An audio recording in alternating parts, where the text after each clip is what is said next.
Dans un communiqué lu par le colonel Abdoulaye Maïga, ministre de l'Administration territoriale et de la décentralisation, porte-parole du gouvernement, sur la chaîne nationale ORTM, le mardi 26 avril 2022, le gouvernement de la République du Mali accuse la France d'avoir violé les interdictions de survol de son espace aérien à multiples reprises, d'espionnage et de subversion.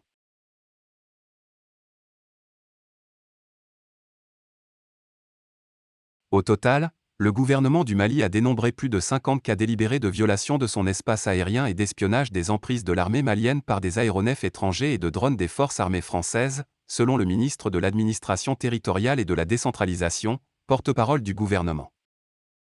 Dans la même veine, le gouvernement reproche aux forces françaises d'avoir espionné les FAMA à Gossi.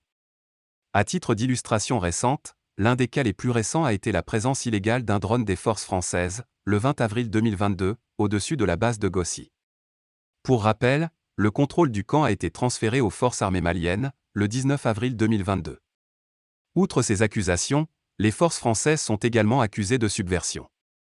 Les forces françaises se sont rendues coupables de subversion en publiant des fausses images montées de toutes pièces afin d'accuser les FAMA d'être les auteurs de tueries de civils, dans le but de ternir l'image des forces armées maliennes engagées pour la libération du territoire, la protection et la sauvegarde des populations éprouvées par une longue crise, précise le communiqué.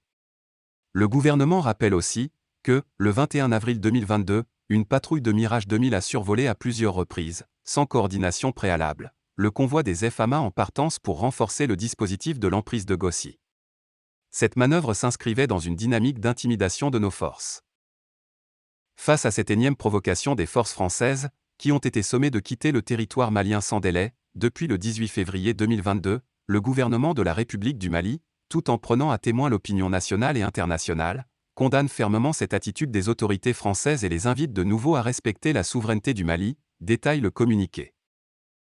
En février dernier, le gouvernement malien a invité les autorités françaises à retirer, sans délai, les forces Barkhane et Takuba du territoire national, sous supervision des autorités maliennes. Mamadou Koulibaly, stagiaire.